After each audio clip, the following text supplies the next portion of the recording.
Media మిత్రులందరికీ నమస్కారం.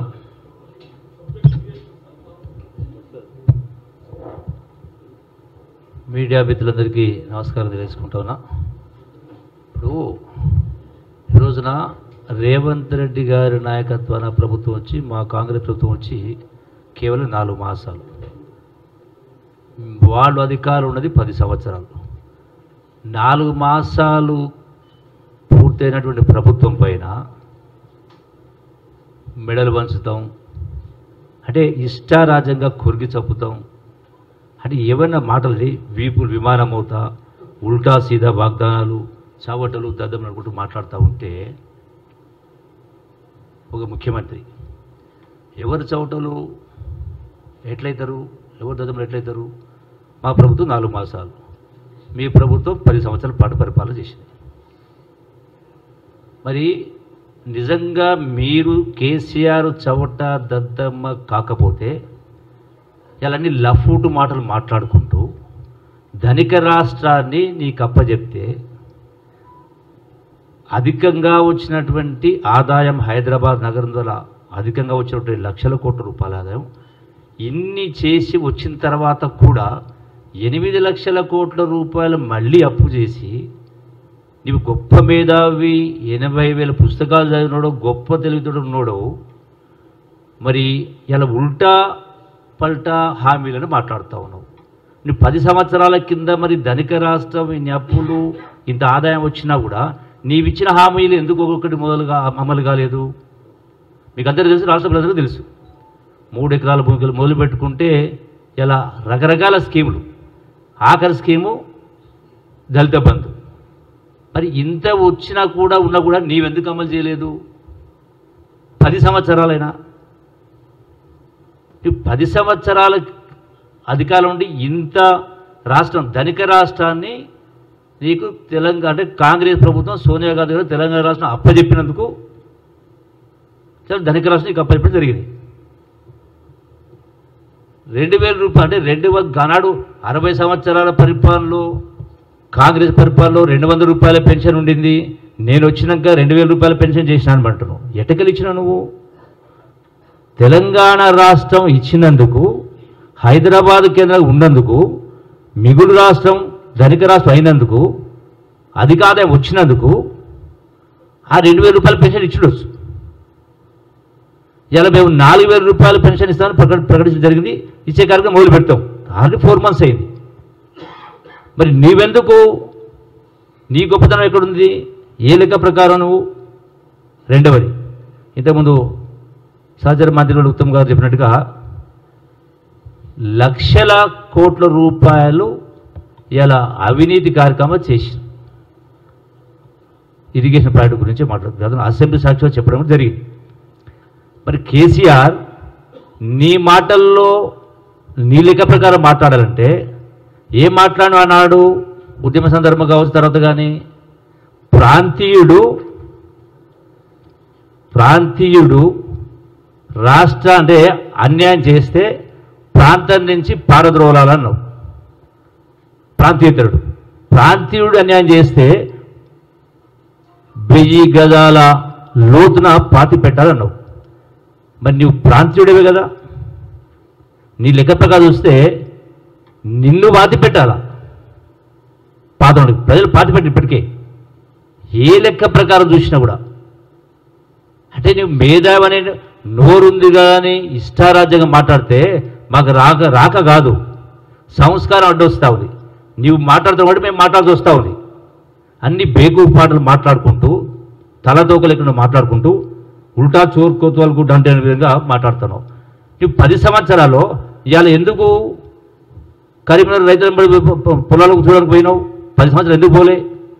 10 సంవత్సరాల్లో ఎన్నో కరువులు వచ్చినాయి, ఎన్నో సార్లు వరదలు వచ్చినాయి, రైతాంగం ఎన్నో నష్టపోయారు. ఆ రోజు ఎక్కడ పోయినావు? ప్రగతి భవన్లోకి వెళ్ళి బయట కాలు పెట్టలే, సెక్రటరియట్లో అడుగు పెట్టలే, రైతాంగం గురించి పట్టించుకోలే. ఏ రోజైనా నువ్వు రైతులకు పంట నష్టం ఇచ్చినవా? ఇవాళ ఎకరాకు 25,000 రూపాయలు పంట నష్టం ఇవ్వాలని మాట్లాడుతున్నావు. ఎవరి వల్ల పంట నష్టపోయినరు? ఇప్పుడే లెక్క దోహా చెప్పింది మంత్రి గారు. అంటే మేము వచ్చిన తర్వాత వర్షాకాలం రాలే, నీవు ఉన్నప్పుడే వచ్చింది. గతంలో వరద నీళ్ళు ఎక్కువ ఉన్నాయి. మరి ఈనాడు మరి ఆనాటి వెతికి వెళ్ళే 25,000 కదా, ₹1 కూడా లేదు కదా, ఒక నయా పైసా లేదు కదా. పంట నష్టం ఇవ్వలే, వరద నష్టం ఇవ్వలే, కరువు నష్టం ఇవ్వలే, వడగండ నష్టం ఇవ్వలే. అయినా కూడా ఇలా ఆడిపోసుకుంటారో విమర్శిస్తారో కాంగ్రెస్ పార్టీని. కాంగ్రెస్ పార్టీ గతంలో రైతాంగానికి సంబంధించి కరువు వచ్చినా పంట నష్టం ఇచ్చింది, వరద వచ్చినా పంట నష్టం ఇచ్చింది, రైతులకు వివిధ రకాల సౌకర్యాలు కల్పించింది. 1 కాదు 2 కాదు. ఈ రోజున నువ్వు ఏ రోజు కూడా ప్రజల గురించి పట్టించుకోకుండా ఫామ్ హౌస్లో వండుకొని ఇష్టారాజ్యంగా పరిపాలన చేసి మాట్లాడుతున్నావు. ఇప్పుడు ఏమంటాడు, ఎక్కడ ఇబ్బందులు వచ్చినా గద్దెల లెక్క వాళ్తా అంటున్నావు. గద్దెల లెక్క ఇయ్యాల వాలేంది, ఆల్రెడీ 10 సంవత్సరాలు వాలినరు, కథాలను గద్దెలక ఎత్తుకపోయినరు. నీవు నీ కుటుంబం నీవన్నీ బాగదు. అందుకనే కదా ఈనాడు ఈ పరిస్థితి వచ్చింది. అప్పులు కుప్పం చేసి పెట్టి బంగారు పల్లెను అధికారం అప్పచెప్పి మాట్లాడారు, అప్పులు కుప్ప చేతికిచ్చి. అయినా కూడా మా ప్రభుత్వం సోనియా గాంధీ గారు చెప్పిన ప్రకారం ఈనాడు రాష్ట్ర రేవంత్ రెడ్డి గారి నాయకత్వాన ఇలా చెప్పినటువంటి 6 గ్యారెంటీలు ఇప్పటికే 5 గ్యారెంటీలు మనం ప్రారంభించడం జరిగింది. ఇస్తూ ఉన్నాం, ఒక్కొక్కటి ఇస్తూ ఉన్నాం. 4 మాసాలకే నీ ఉలికులికి పడుతూ ఉంటే ఏమనాలి నిన్ను? నిన్న కూడా మాట్లాడు, ఎందుకు కుర్చేసుకొని మేడిగడ్డలో నీళ్లు పంపింగ్ చేస్తాను. నీవు కుర్చేసుకొని చెప్పిన మాట చాలా ఉన్నాయి. మా పాలమూరు జిల్లాలో కుర్చేసుకొని కట్టిస్తానని మాట్లాడినావు. గట్టు ఎడ్డిపల్లి పథకం ఎక్కడ పోయింది? కుర్చీ 10 ఏళ్ళకి వెళ్ళి పనులు ప్రారంభం కాలే. 10 సంవత్సరాల తర్వాత తుమ్మిళ్ళ లిఫ్టు 10 సంవత్సరాలు అవుతుంది. 82,000 ఎకరాలు నీళ్లు బారాలి. ఇలా 20,000 నీళ్ళు వస్తలేవు. ఆనాడు రిజర్వాయర్ కడతామని చెప్పిండ్రు, ఇప్పటికి ఆ రిజర్వాయర్ ఊసేలేదు. పాలమూరు ప్రాజెక్టు ఈనాటికి కూడా ఇలా ప్రారంభం చేస్తూ జాతికి అంకితం చేస్తున్నాను.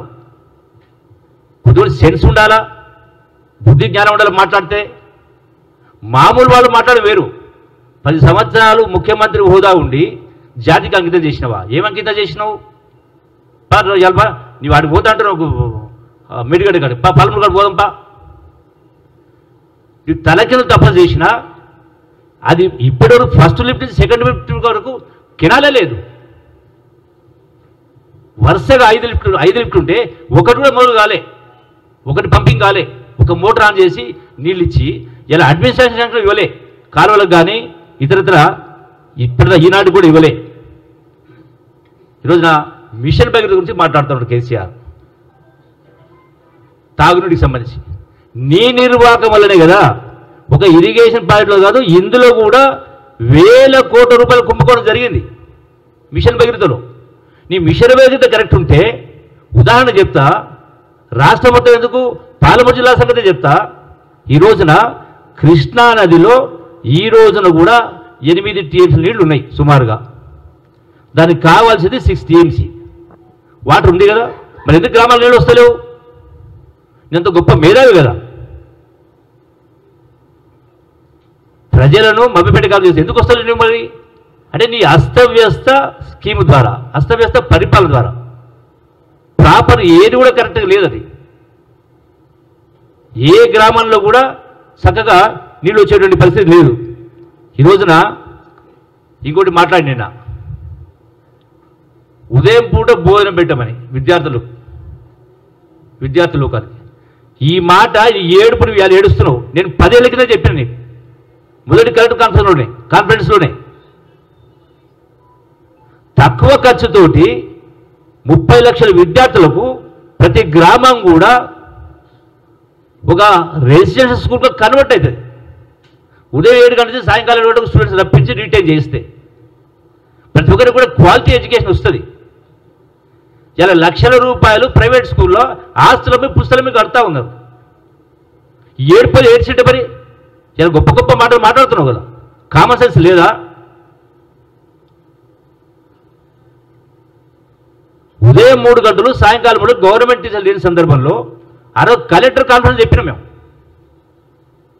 నువ్వు గ్రామంలో ఉన్న నిరుద్యోగ యువకులకు ఎంతో కొంత పారితోషికం ఇచ్చి 10,000 ఇచ్చేస్తే టోటల్గా ప్రతి స్కూల్ కూడా కన్వర్ట్ అవుతుంది.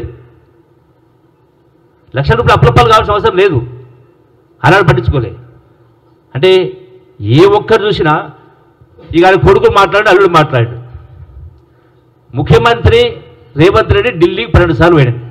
12 సార్లు కాదు, 32 సార్లు పోతాడు. మీ కడుపు మంట ఏంది? ఎట్లా లెక్క ప్రకారం 12 సార్లు ఢిల్లీకి పోయినా 29 రాష్ట్రాలు ఉన్నటువంటి భారతదేశానికి కాంగ్రెస్ పార్టీ అధ్యక్షురాలు సోనియా గాంధీ అయినా, ఖర్గే గారైనా, రాహుల్ గాంధీ గారైనా ఎన్నిసార్లు పోయినా అపాయింట్మెంట్ ఇస్తూ ఉన్నారు, కలుస్తూ ఉన్నారు, సమస్యల పట్ల చర్చిస్తూ ఉన్నారు. నీవు ఇక్కడ ఏడ్చి ఇక్కడ చచ్చి కూడా ప్రగతి భవన్లో చచ్చి ఫామ్ హౌస్లో చచ్చి మంత్రులకు ఇంటర్వ్యూ లేదు. నువ్వు గొప్ప వాళ్ళు గొప్పలా బుద్ధి జ్ఞానం కేసీఆర్ నీకు సెన్సెస్లో మాట్లాడతావా? నోరుంది కానీ అడ్డు కూడా మాట్లాడతావా?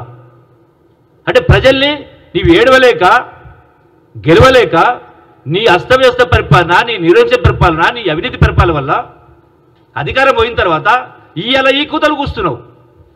ఇన్నేళ్ళు ఏం వేసిన మరి ఎందుకు మాట్లాడలే? నీ పరిపాలన మూలంగా ఈ 49,000 కోట్ల రూపాయలు అప్పులు మిగిలాయి. అంటే పెండింగ్ బిల్స్ 49,000 కోట్ల రూపాయలు పెండింగ్ బిల్స్. ఇన్ని అప్పులు చేసింది ధనిక రాష్ట్రం అయినా కూడా ఏ లెక్క ప్రకారం నువ్వు గొప్ప పరిపాలకుడు నువ్వు? మేమెట్లా చూడ 4 నెలలకే మేమెట్లా మా ప్రభుత్వం ఎట్లా చోట ప్రభుత్వం అయింది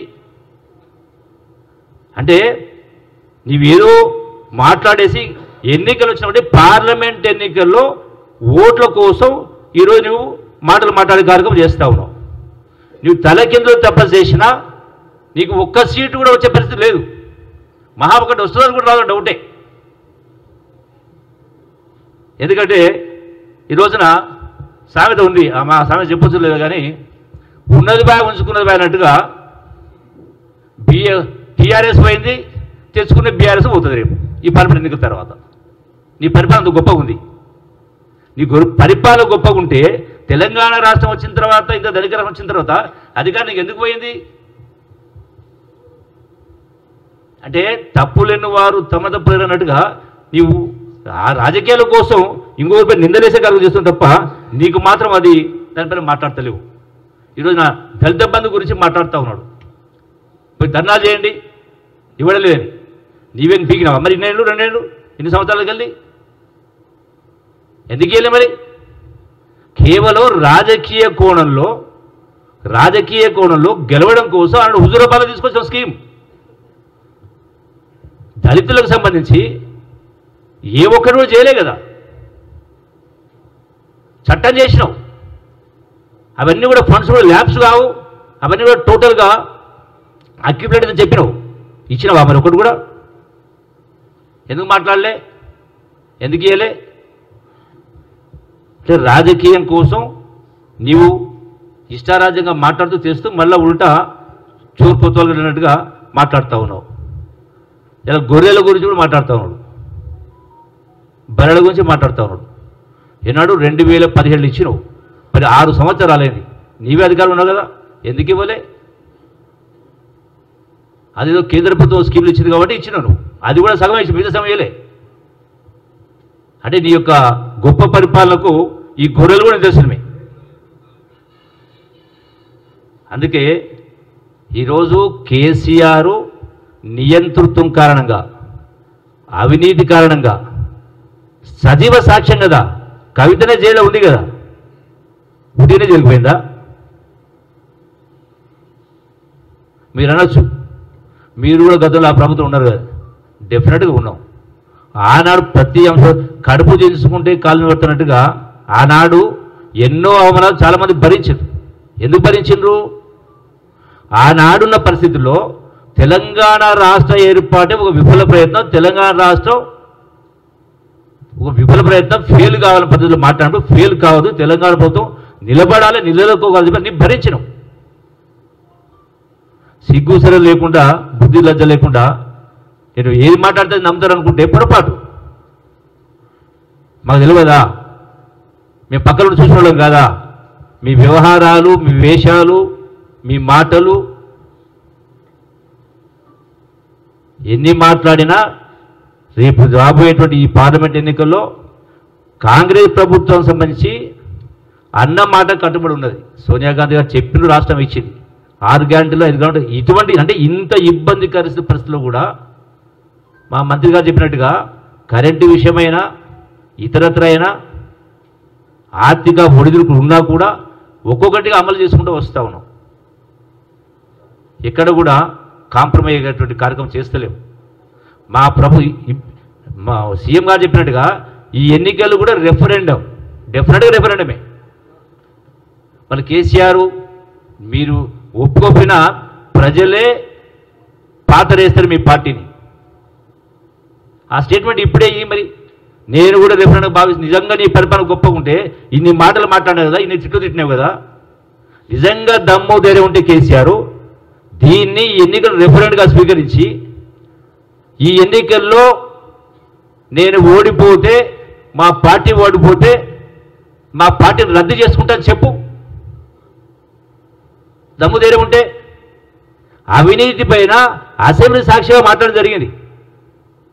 ఎక్కడ నీ టైము డేట్ నీవే ఫిక్స్ చేయమని ఎండగడ్డ బట్టబయలు చేస్తాం, బట్టలు వదిలిస్తాం ప్రజల సమక్షంలో.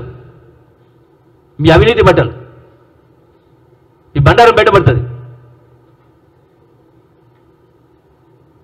మరొకసారి అందుకనే ఈ పిచ్చి పిచ్చి వావుడు గట్టిపెట్టి ఒక సభ్యత, సంస్కారం, పద్ధతి, మర్యాద ప్రజలు మన చూసి నేర్చుకుంటట్టు ఉండాలా, ఈసడించుకున్నట్టు కాదు.